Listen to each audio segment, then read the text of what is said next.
اعوذ باللہ السمیع العلیم من الشیطان الرجیم بسم اللہ الرحمن الرحیم۔ سورۃ النور 24ویں صورت ہے ترتیبی لحاظ سے، آیات 64۔ پیراگراف 5، یہ مدنی صورت ہے۔ پہلا پیراگراف احکام، غیر شادی شدہ زانیوں کی سزا کے احکام، پاک دامن عورتوں پر الزام لگانے والوں کی سزا کے احکام، واقعہ افک، تبصرہ اور متعلقہ احکام، گھروں میں داخلے کے احکام، غض بصر، زینت اور وغیرہ کے احکام، نکاح کے احکام، مومنین۔ دوسرا پیراگراف مومنین اور کافرین کے اعمال کے لیے دو تمثیلیں۔ تیسرا پیراگراف صفات سے اللہ کا تعارف۔ چوتھا پیراگراف مومنین اور منافقین کی صفات کا فرق۔ پانچواں پیراگراف نظم جماعت کے احکام، طعام، سلام اور گھروں میں داخلے کے احکام، بوڑھی عورتوں کے احکام، بیڈ روم کے احکام۔ مرکزی مضمون، کفر و نفاق چھوڑ کر اسلام کے عائلی، معاشرتی، فوجداری اور دیگر اجتماعی قوانین پر عمل کرو۔ استخلاف اور اقتدار کا وعدہ ہے۔ زمانہ نزول، سورۃ الاحزاب ذوالقعدہ 5 ہجری میں نازل ہو چکی تھی۔ غزوہ بنی مصطلق شعبان 6 ہجری میں ہوا۔ سورۃ النور غالباً شعبان یا رمضان 6 ہجری میں غزوہ بنی مصطلق کے سفر سے واپسی پر سورۃ الاحزاب کے نزول کے 1 سال بعد نازل ہوئی۔ یہ وہ زمانہ تھا جب منافقین رسول صلی اللہ علیہ وسلم کی ذاتی زندگی پر جھوٹے الزامات کے ذریعے لافزنی کر رہے تھے۔ پہلے حضرت زینب رضی اللہ عنہا سے نکاح کے خلاف پراپوگنڈا کیا گیا کہ منہ بولے بیٹے کی متعلقہ سے شادی کر لی۔ پھر حضرت عائشہ رضی اللہ عنہا پر الزام لگایا گیا۔ اس صورت میں بشارت دی گئی کہ 2 سال کے اندر اندر فتح مکہ ہوگی۔ استخلاف فی الارض کا وعدہ پورا ہوگا، آیت 55۔ یہ پیشگوئی رمضان 8 ہجری میں پوری ہوئی۔ سورۃ النور کا کتابی ربط، پچھلی سورۃ المومنون میں مومنین سے ایمانی، اخلاقی، عباداتی اور مالی جامع اوصاف کا مطالبہ تھا جو انفرادی اہمیت کے حامل تھے۔ یہاں سورۃ النور میں ریاست کی تنظیم اور ان کے اداروں کے ذریعے ان اوصاف کی تنفیذ اور قانونی، معاشرتی اور فوجداری قوانین کے نفاذ کا مطالبہ ہے۔ اہم کلیدی الفاظ و مضامین۔ سورۃ النور کے احکام کی فرضیت۔ سورۃ النور کی پہلی آیت کے الفاظ ہی سے یہ بات سمجھائی گئی ہے کہ یہ محض سفارشات نہیں ہیں بلکہ فرض احکام ہیں۔ سورۃ انزلناہا و فرضناہا، آیت 1۔ سورۃ النور میں واضح غیر مبہم دلائل و احکام دیے گئے۔ سورۃ النور میں آیات کا لفظ واضح اور غیر مبہم دلائل کے بار بار کے لیے استعمال ہوا ہے۔ آیات بینات، آیت 1۔ یبین، آیات 18، 58، 59 اور 61۔ مبین، آیت 54۔ آیات مبینات، آیت 34۔ صرف آیت نمبر 46 میں آیات مبینات کا لفظ دلائل کے معنی میں استعمال ہوا ہے۔ پاک دامن عورتوں پر الزام تراشی کرنے والے یرمونا کی دنیاوی اور اخروی سزا۔ یرمونا، آیات 4، 6 اور 23 کا لفظ 3 مرتبہ استعمال کیا گیا۔ پاک دامن عورتوں پر بہتان ترازی کی سزا قذف 80 کوڑے بتائی گئی، آیت 4۔ پاک دامن عورتوں پر الزام لگانے والوں کے لیے دنیا اور آخرت میں لعنت ہوگی، آیت 23۔ سورۃ النور میں زینت کے لفظ کی معنویت۔ زینت کا لفظ 2 مرتبہ آیات 31 اور 60 میں استعمال ہوا۔ جن مردوں کے سامنے عورتوں کے لیے زینت اور مقامات زینت کا اظہار جائز ہے ان کی تفصیل بیان کی گئی۔ بوڑھی عورتوں کو چادر سے مستثنیٰ کیا گیا لیکن تبرج اور زینت کی پابندی پر قرار رکھی گئی۔ صاحب ایمان افراد ہی اسلامی قوانین نافذ کر سکتے ہیں۔ سورۃ النور میں مومنین، آیت 17، 47 اور 51، المومنون، آیت 31 کے الفاظ سے یہ بات واضح کی گئی کہ احکام وہی نافذ کر سکتے ہیں جو صاحب ایمان ہوں۔ تزکیہ کے ذریعے فحاشی، عریانی اور منکرات سے بچا جا سکتا ہے۔ فحاشی، عریانی اور منکرات سے بچنے کے حکم کی علت پاکیزگی تزکیہ بیان کی گئی۔ اس سلسلے میں 2 آیات آئی ہیں، زکا، آیت 21، ازکا، آیت 29۔ بلا اجازت گھروں میں داخلے کو ممنوع قرار دیا گیا اور اسے نفس کے تزکیہ کے لیے ضروری قرار دیا گیا۔ سورۃ النور میں گھروں میں داخل ہونے سے پہلے سلام کا حکم دیا گیا۔ اس صورت میں سلموا، آیت 61، تو سلموا، آیت 27 کے الفاظ کے ذریعے 2 مرتبہ سلام کا حکم دیا گیا۔ دوسروں کے گھروں میں داخل ہونے سے پہلے اجازت لینے اور سلام کرنے کا حکم دیا گیا۔ آیت 27۔ اپنے گھروں اور اپنے رشتہ داروں کے گھروں میں داخلے سے پہلے بھی سلامتی کی دعا کرنے کا حکم دیا گیا۔ آیت 61۔ سورۃ النور میں اجتماعی زندگی کے استحکام کے لیے امیر کی اطاعت ضروری ہے۔ اس صورت میں مسلمانوں کو اجتماعی زندگی کے آداب سکھائے گئے۔ امر اجاں میں ان کے لیے امیر استعزاء یعنی اجازت ضروری ہے۔ یستاذنون کا کہ وہ آپ کو اجازت دیں۔ آیت 62۔ سورۃ الاحزاب اور سورۃ النور کا تقابلی جائزہ۔ ان دو صورتوں میں خواتین سے متعلق متعدد احکامات ہیں، اس لیے ان دونوں کو ایک ساتھ سنیے۔ مضمون: زمانہ نزول سورۃ الاحزاب۔ غزوہ الاحزاب کے بعد 5 ہجری میں نازل ہوئی، حالانکہ کتابی ترتیب میں اسے بعد میں یعنی 33 نمبر پر رکھا گیا ہے، اور سورۃ النور 24ویں صورت ہے۔ غزوہ بنی مستلق کے بعد شعبان 6 ہجری میں سورۃ الاحزاب کے 1 سال بعد نازل ہوئی، حالانکہ کتابی ترتیب میں اسے پہلے رکھا گیا ہے۔ مرکزی مضمون: سورۃ الاحزاب ایمانت کی ذمہ داریوں کو سمجھتے ہوئے کفر و منافقت چھوڑ کر اخلاص کے ساتھ اسلام کے آئلی، معاشرتی، سماجی، عسکری، سیاسی اور دیگر اجتماعی احکام پر عمل کرو۔ سورۃ النور کا مرکزی مضمون کفر و نفاق چھوڑ کر اسلام کے آئلی، معاشرتی، فوجداری اور دیگر اجتماعی قوانین پر عمل کرو، استخلاف اور اقتدار کا وعدہ ہے۔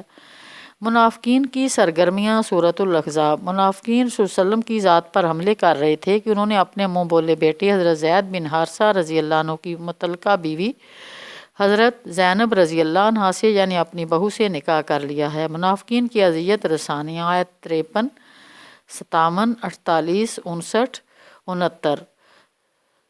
سورہ نور منافقین کی سرگرمیاں۔ منافقین صلی اللہ علیہ وسلم کی بیوی حضرت عائشہ رضی اللہ عنہ کے خلاف زہریلا پراپوگنڈا کر رہے تھے۔ واقعہ افک آیت 11 تا 26۔ کافروں کی سرگرمیاں۔ سورۃ الاحزاب پہلی اور آخری آیت میں منافقین اور کافرین سے نہ دبنے کا حکم دیا گیا ہے۔ یہ وہ وقت تھا جب مدینے کی نوزائیدہ حکومت کو خارجی اور داخلی دشمنوں کا سامنا تھا۔ فوجداری احکام۔ سورہ نور میں غیر شادی شدہ زانی اور زانیہ کو 100 کوڑے مارنے کا حکم۔ پاک دامن عورتوں پر الزام لگانے والوں کو 80 کوڑے مارنے کا حکم۔ آئلی احکام۔ سورۃ الاحزاب نبی صلی اللہ علیہ وسلم کے گھر میں اجازت لے کر داخل ہونا چاہیے۔ آیت 53۔ آئلی زندگی میں سادگی ضروری ہے، خاندان کے ہر فرد کے پیش نظر دارالآخرت ہو۔ آیت 28۔ سورۃ النور آئلی احکام۔ گھروں میں اجازت لے کر اور سلام کر کے داخل ہونے کا حکم۔ آیت 27، 29، 61۔ بیڈ روم کے احکام۔ آیت 58 اور 59۔ بوڑھی عورتوں کے احکام۔ آیت 60۔ معاشرتی احکام۔ سورہ احزاب کی روشنی میں بڑی چادر جلباب کا استعمال کرنے کا حکم۔ آیت 59۔ گھروں پر پردے، حجاب لٹکانے اور پردے کے پیچھے سے مانگنے کا حکم۔ آیت 53۔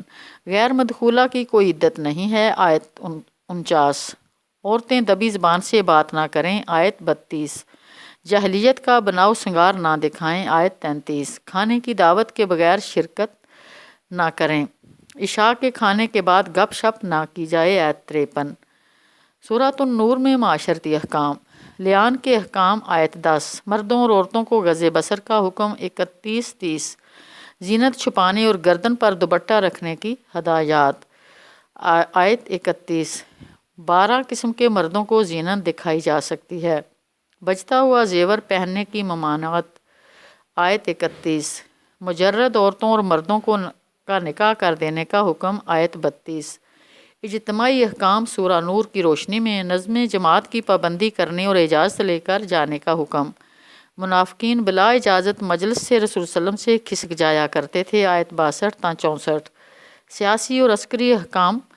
سورہ احزاب کی روشنی میں داخلی اور خارجی دشمنوں یعنی منافقین اور کافرین سے دبنے کی کوئی ضرورت نہیں ہے۔ آیت 1، 48۔ سماجی احکام۔ سورہ احزاب کی روشنی میں زہار کرنے سے بیوی کبھی ماں نہیں بن سکتی۔ آیت 4۔ منہ بولا بیٹا کبھی سگا بیٹا نہیں بن سکتا۔ آیت 4۔ منہ بولے بیٹے کو اس کے اصلی باپ کے نام سے پکارنے کا حکم۔ آیت 5۔ سورۃ النور کا نظم جلی۔ مختصر خلاصہ۔ سورۃ النور 5 پیراگرافوں پر مشتمل ہے۔ آیات 1 تا 34 پہلے پیراگراف میں فوجداری احکامات اور معاشرتی احکام بیان کیے گئے ہیں۔ آیات بینات کی فرضیت کی توضیح کرتے ہوئے غیر شادی شدہ زانی اور زانیہ کے لیے 100 کوڑوں کی سزا بتائی گئی اور اسلام کا فوجداری قانون ثابت کیا گیا۔ نفاذ قانون میں رافت کی ممانعت کی گئی، رافت یعنی نرم دلی۔ آیات 1:33 قانون قذف کی وضاحت کی گئی کہ پاک دامن عورتوں پر الزام تراشی کی سزا 80 کوڑے ہے۔ زنا کے الزام کو ثابت کرنے کے لیے 4 مردوں کی گواہی ضروری ہے۔ اگر شوہر بیوی پر بدکاری کا الزام لگائیں تو ایسے مقدمے کا فیصلہ لیان کے ذریعے ہوگا۔ آیت 6 واقعہ افک پر تبصرہ۔ حضرت عائشہ رضی اللہ عنہ پر الزام لگانے والوں کو عذاب عظیم کی بشارت دی گئی۔ مسلمانوں کو جھوٹے پراپوگنڈے سے بچنے اور ہیجان انگیز خبروں میں دلچسپی لینے سے منع کیا گیا۔ فحاشی اور عریانی کی اشاعت کرنے والوں کے لیے دنیا اور آخرت میں سزا ہے۔ آیت 19 اہل وسعت اور صاحب ثروت لوگوں کو غلط پراپوگنڈا کرنے والے رشتہ داروں کی مالی مدد جاری رکھنے کی ہدایت کی گئی اور گندے کاموں اور گندی باتوں سے دور رہنے کا حکم دیا گیا۔ آیات 11-26 آئلی اور معاشرتی احکام۔ پاکیزگی نفس کے لیے گھروں میں اجازت لے کر اور سلام کر کے داخل ہونے کا حکم دیا گیا، البتہ غیر مسکونہ عمارتوں میں بلا اجازت داخلے پر ممانعت ہے۔ آیات 27-29 مردوں اور عورتوں دونوں کو غض بصر کا حکم دیا گیا۔ عورتوں کو اپنی زینت چھپانے اور گریبان پر دوپٹہ رکھنے کی ہدایات کی گئی۔ وَلْيَضْرِبْنَ بِخُمُرِهِنَّ عَلَىٰ جُيُوبِهِنَّ۔ آیت 12 قسم کے مردوں کو زینت دکھائی جا سکتی ہے، بجتا ہوا زیور پہننے کی ممانعت۔ آیات 30-31 معاشرے میں موجودہ مجرد عورتوں اور مردوں کو رشتہ ازدواج میں منسلک کر دینے کی ہدایت کی گئی، نکاح ہونے تک بھی پاک دامن رہنا ضروری ہے۔ آیات 32-34 آیات 35-40 دوسرے پیراگراف میں مومنین اور کافرین کے اعمال کو نہایت خوبصورت تمثیلوں سے واضح کیا گیا۔ مومنین کے پاس نور علی نور ہوتا ہے، یعنی روشنی پر روشنی، اور کافرین کے پاس ظلمات بعضها فوق بعض، یعنی اندھیروں پر اندھیرے۔ آیات 35-40 نیکیوں اور برائیوں دونوں کے خاندان ہوتے ہیں۔ آیات 41-46 تیسرے پیراگراف میں پرندوں، بادلوں، اولوں، بجلیوں اور بارش کے علاوہ مختلف قسم کے جانوروں کی ساخت سے توحید کے آفاقی دلائل دیے گئے ہیں۔ اللہ تعالیٰ کی ذات کا تعارف اس کی ذات صفات سے کرایا گیا ہے تاکہ عقل مندوں اولو الالباب پر تمام حجت کی جا سکے۔ صحیح عقیدہ توحید کے بغیر احکام پر عمل درآمد ممکن نہیں ہے۔ آیات 47-57 چوتھے پیراگراف میں مومنین اور منافقین کی صفات بیان کر کے تقابل پیش کیا گیا ہے۔ اطاعت رسول صلی اللہ علیہ وسلم اور اطاعت امیر کی ہدایت کی گئی کہ سچے اہل ایمان ہی احکام نافذ کر سکتے ہیں۔ آیت 55 سچے ایمان اور عمل صالحہ سے استخلاف فی الارض کا وعدہ کیا گیا۔